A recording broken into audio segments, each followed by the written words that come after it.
Assalamualaikum warahmatullahi wabarakatuh. Beberapa hari yang lalu saya menerima sebuah broadcast gambar lewat WhatsApp di mana salah seorang pengusaha terkaya di Italia meninggal dunia karena kasus COVID. Yang menarik dalam tulisan tersebut ada kata-kata dari putranya yang mengatakan bahwa selama ini dia hidup dalam berkecukupan.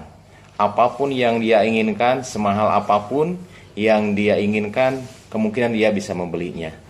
Tetapi yang menyedihkan di akhir-akhir hayatnya ketika dia kena COVID, ternyata nafasnya itu begitu sesak sehingga udara yang tadinya gratis pun tidak mampu dia dapatkan. Nah, terlepas dari kebenaran gambar ini dan video ini atau tidak, saya berusaha tadi mencarinya, tetapi ada hikmah di balik itu mungkin yang bisa kita pelajari untuk kita bersyukur lebih dalam lagi atas nikmat Allah. Nah, ibu bapak sekalian, Allah ini telah menitipkan paru-paru kepada kita, di mana pada saat COVID ini menerpa dunia, maka paru-paru itu menjadi salah satu target organ. Paru-paru itu seakan-akan tenggelam di dalam air sehingga penderita merasa sesak. Nah, ini sebuah pelajaran bagi kita. Allah telah menciptakan paru-paru di dalam tubuh kita itu jauh sebelum kita lahir. Allah telah menciptakan bakal paru-paru itu pada hari ke-21 ketika kita dikandung. Dan pada saat kita lahir, dalam 10 detik paru-paru kita itu langsung mengembang. Dan sejak saat itulah paru-paru kita itu menghembuskan nafas, menghirup nafas tanpa henti-hentinya, tanpa istirahat, tanpa jeda waktu. Dan hebatnya lagi, paru-paru bernapas tanpa kita sadari dan tanpa harus kita kerjakan melalui autoregulasi yang ada di otak. Begitu karbon dioksida meningkat, maka laju nafas akan meningkat pula.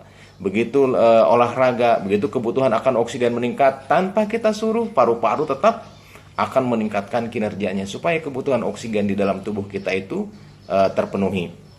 Nah, kalau kita perhatikan, Allah telah menciptakan paru-paru ini dengan sebaik-baiknya bentuk, dengan sangat-sangat sempurna. Allah menciptakan dari atas itu saluran pernapasan. Saluran pernapasan itu ternyata tidak bisa kolaps, tidak bisa kempes. Kenapa? Mereka dilindungi oleh cincin-cincin trakea. Jadi kalaupun tidur, kalaupun kita misalnya ketekan, itu sangat kecil kemungkinan napas kita itu tertutup. Karena Allah telah menciptakan cincin yang begitu kokoh sehingga saluran napas itu terbuka. Saluran napas itu masuk lagi ke dalam dada, kemudian juga bercabang menjadi 2. Sampai cabang yang paling kecil, lebih kecil saluran udara ini dari rambut. Dan tibalah saluran udara tadi ke daerah terminal akhir yang disebut dengan alveolus. Nah, di alveolus inilah terjadi pertukaran. Pertukaran udara yang masuk ke dalam paru-paru, yang kaya akan oksigen, kemudian nitrogen, kemudian ditukar dengan hasil metabolisme yang ada di dalam tubuh, CO2 keluar. Kemudian juga di alveoli itulah oksigen akan masuk ke dalam pembuluh darah dan kita tidak akan sesak napas setelah itu. Dan ternyata di dalam tubuh kita ini Allah telah menitipkan antara 300 sampai 500 juta alveoli. Begitu banyak. Dan kita tidak tahu dan kita tidak pernah menyadari bahwa Allah telah menitipkan sedemikian detail. Bahkan kalau kita runut saluran napas ini dari mulai trakea, kemudian bercabang menjadi bronkus, kemudian juga bercabang lagi bronkioli, bercabang lagi sampai ke bagian terkecil, ternyata kalau dijumlahkan panjangnya itu sekitar 2400 km. Bayangkan betapa dahsyatnya ciptaan Allah ini. Antara Aceh dan Lampung saja jaraknya itu sekitar 2044 km. Berarti saluran napas kita lebih panjang dari jarak antara Aceh dan Lampung. Sangat dahsyat sekali.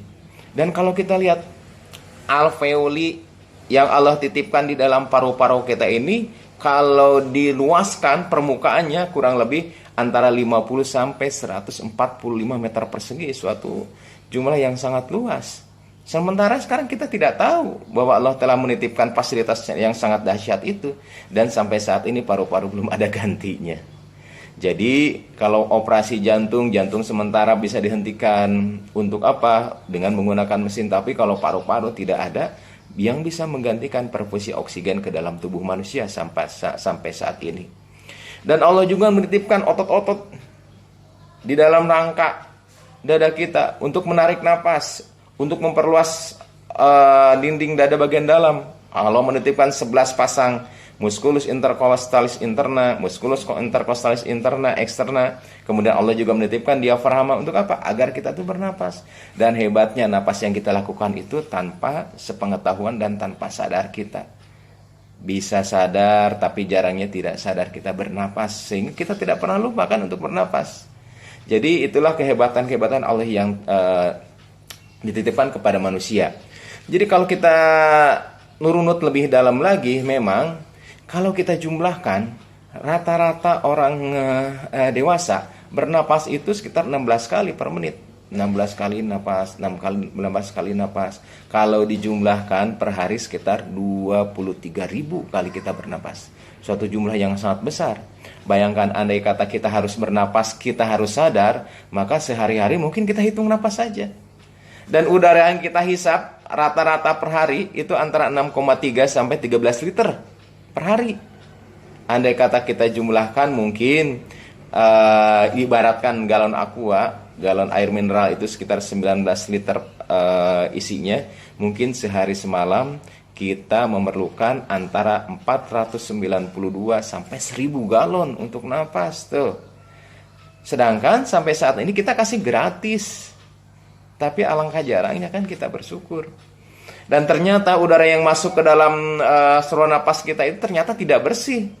Ada jamur, ada bakteri, ada virus, kemudian juga ada polutan dan sebagainya. Tetapi ternyata sampai saat ini kita jarang sakit karena saluran pernapasan.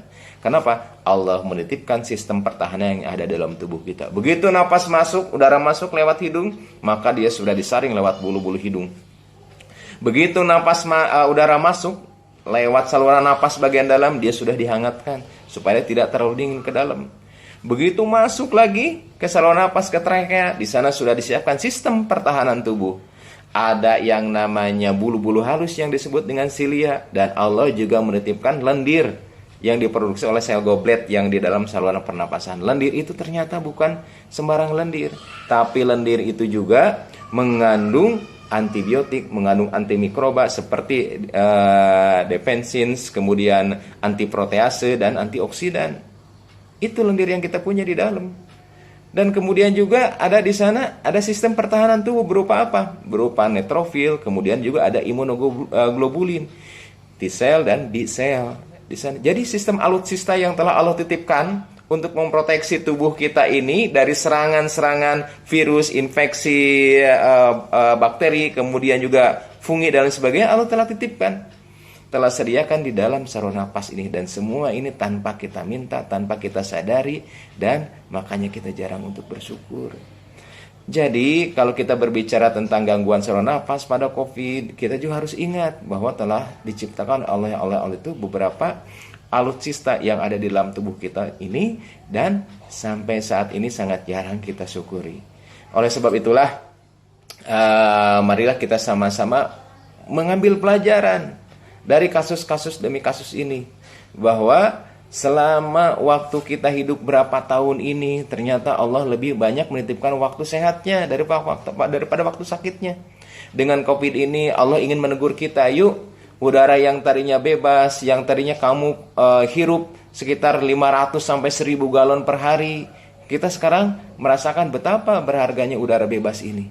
Allah berfirman di dalam Al-Quran surah Al-Mulk ayat 23, Qulil ladzi ansha'akum wa ja'ala lakumus sam'a wal absara wal afidah qalilam ma tashkurun.